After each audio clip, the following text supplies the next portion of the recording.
नमस्कार मित्रों, मेरे YouTube चैनल पे आप सभी का स्वागत है।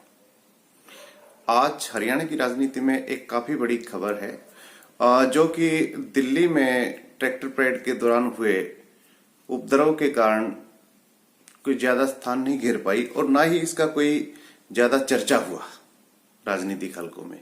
लेकिन हरियाणा की राजनीति में अगर देखा जाए तो इस खबर के बहुत मायने हैं, बड़े मायने हैं।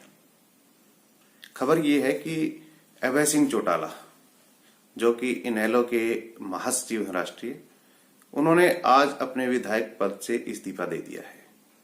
उन्होंने 11 जनवरी को ही घोषणा कर दी थी, अगर 26 जनवरी तक सरकार 3 नए कृषि कानूनों पे कोई निर्णय नहीं लेती है तो किसानों के पक्ष में अपना इस्तीफा विधायक पद का वो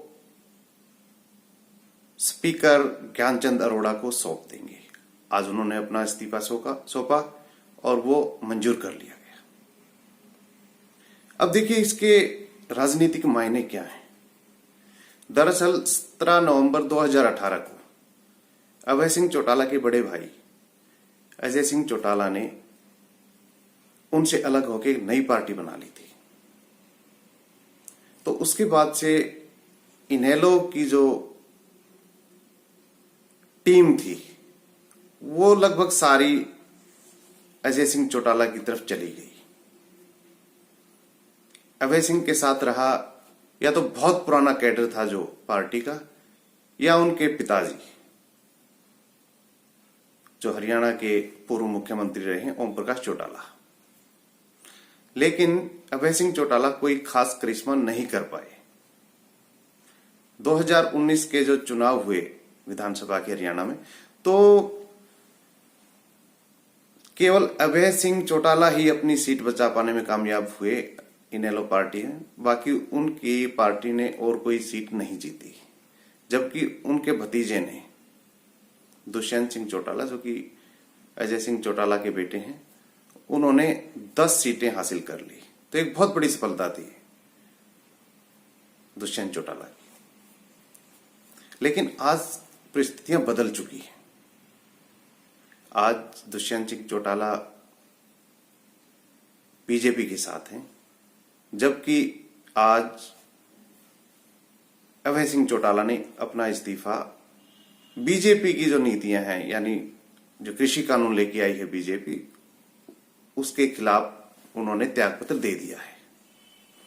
अब छोटी सी इनकी जो पॉलिटिकल जर्नी है उस पर नजर डाल देते हैं।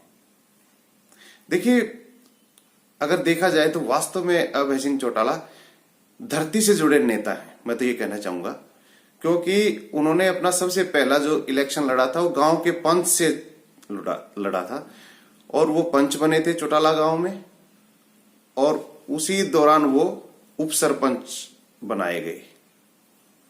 उसके बाद उन्होंने ब्लॉक समिति का इलेक्शन लड़ा, उसमें जीते। जिला परिषद में भी उन्होंने चुनाव जीता, पार्षद बने, चेयरमैन भी रहे।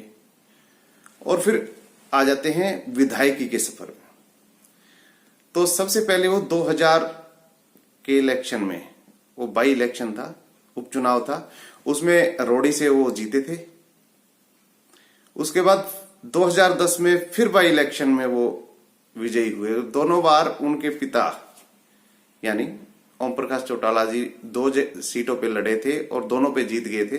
तो एक सीट खाली करनी पड़ी थी, उन पे दोनों बार ही अभय सिंह चौटाला को लड़ाया गया और दोनों बार वो जीते। 2014 में वो फिर एलनाबाद से आम चुनाव में विधायक बने और वर्तमान में 2019 में भी वो एलनाबाद से ही विधायक हैं।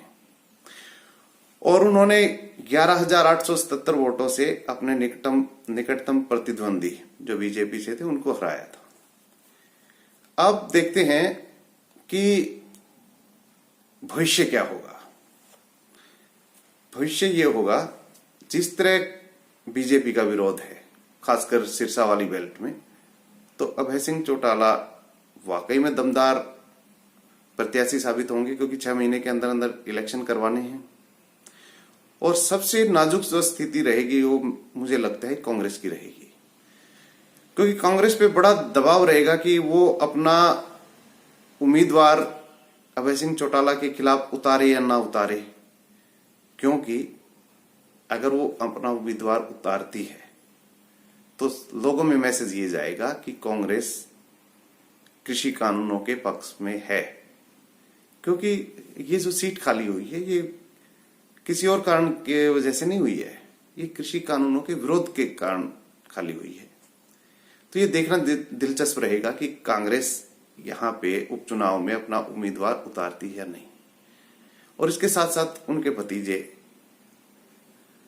जो कि आजकल उप मुख्यमंत्री भी हैं, वो क्या प्रदर्शन कर पाते हैं अपनी पार्टी का इस सीट पे, ये भी देखना दिलचस्प रहेगा। मेरे साथ बने रहिएगा, चैनल को लाइक करते रहिएगा।